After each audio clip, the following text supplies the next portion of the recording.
just to share a little bit of my history and kind of wrap this up with something akin to a bow. We won't talk about how many years ago, I left the real estate job that I had supported myself with in college and had been my first real job to finally embark on my career in the nonprofit sector. And I did that at a really small organization in Philadelphia where I'd gone to school and was living, called Spiral Q, which is an arts education and social justice organization. You may have actually seen them in the streets of Philadelphia. There was a dancing mailbox that went viral. That's Spiral Q's puppet. We built a lot of those, and we worked in a warehouse. The warehouse was only partially heated, and so in the wintertime, we would board up our big window with plywood, all of us on staff, so that it wouldn't be so drafty.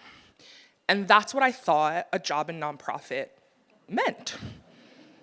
You write grant applications, you go spend time with kids in schools trying to give them a sense of self, social justice, movement building, art. This may be the only 30 minutes of art they get in the month, and so small task, and then by the way, you get back to the office and you board up your window because it's cold, and if you don't want to be cold, you better bring a sweater and put the plywood up.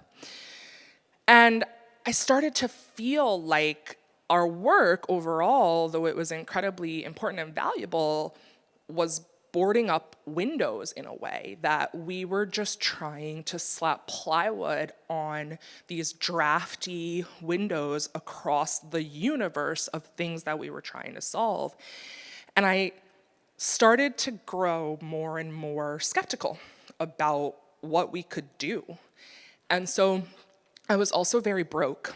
And being broke and skeptical is not a recipe for post-grad success when you have student loans. And I started looking around to try to figure out, okay, what else can I do in the world? And I semi-accidentally found a job at Google. Don't get too excited, because I joined to work on Google+. That wasn't even a joke, you guys. I left this drafty nonprofit, and I went to work at this mega company where the motto was "Don't be evil," and the windows were all perfectly sealed unless they were supposed to be opened. And there was lunch, and there was luxury, and there were resources. And after the Google Plus thing went a little sideways, I transitioned to work on public policy, government relations, and community engagement. And community engagement was corporate social responsibility, it was education programs, it was all these things with all these resources. And I thought, this is a massive company and we have these incredible resources, and I will be able to apply them all in service of humanity and those kids, right, back in Philly that I had left, who are still in a warehouse that's drafty. Like somehow this and that are gonna mean something more through what I'm doing. I learned a lot about the tech industry, knowledge that some of you have heard me talk about in other talks, like when I talk about regulatory gray space. But what I also learned is that Google, despite the "Don't be evil" motto, was still a business. And business goals don't always align with your desire to change the world, no matter what the company's motto and marketing materials say.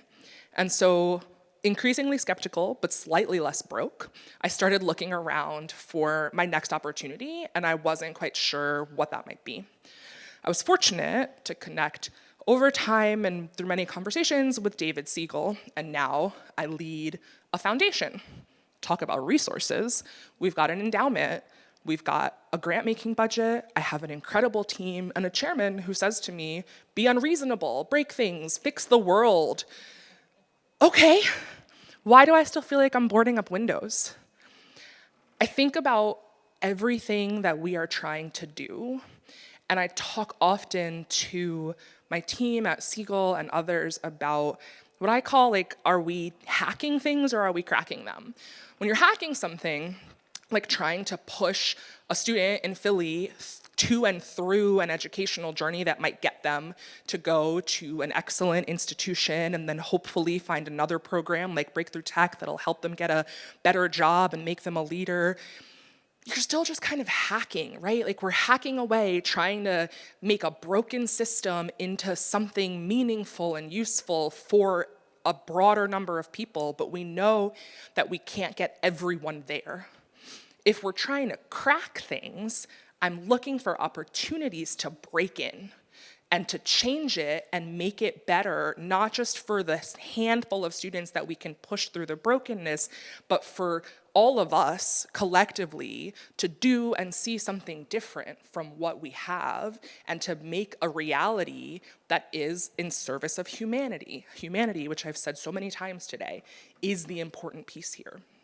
And so when I think about all that we've heard today across the panels and discussions and lightning talks about the what and the how and the why of this moment, I'm a little overwhelmed, as I'm sure you all are, and I do this work every day, and I'm also really hopeful, but I want to make sure that we aren't just boarding up windows at a larger scale. And so I'm thinking in threes because it's a good rhetoric device, but also I like threes. And I'm thinking of just three things that I want us to be thinking about as we transition out of this morning and into more collaborative spaces over lunch and in our working groups. One is that we are in need of more recruits. We've got to recruit more fellow travelers. So part of the purpose of this room, besides being like a family reunion vibe because we're all doing this work and happy to see each other, is to recruit us to work more seamlessly together across the different sorts of work we're doing to see ourselves in public interest tech and to see where public interest tech can be of service to that work. Recruit more people who don't talk about technology all day, every day, to see PIT as of service to their work and to see themselves in this space. So that together we can build, number two, something better so that we can crack and not just hack, but break these things down and build collectively something that will serve as a counterbalance to the forces of what feels like sort of pervasive big tech everywhere. Because I think that if we act collectively to the point that has been made in many ways across many presentations today, we have a better shot, right? Because if we all started talking right now to each other, to ourselves, just saying stuff, it wouldn't really make sense. It'd be really loud, it'd be cacophonous, but no one would actually know what we're saying. But if we all started chanting right now, we'd have a protest movement. It'd be a different world. So imagine that collective action and think about how we, as a collective, can have a more unified voice, even though we're coming from really different perspectives and experiences and priorities in this work. What can we do together, and where are the common threads that will allow us to have this sort of unity of vision and a voice that actually pushes this work farther than any of us can go alone? So, I thank you all for your attention, for being here, for your continued partnership in this work, and I am so excited to have you here, to get you to Roosevelt Island. My secret sort of mission in life beyond public interest tech is to get people to Roosevelt Island, and to continue this conversation and to see where we are in a month and a year and hopefully 10 years from now on this work. So thank you again for everything, not just today, but across the year and everything that we're doing together.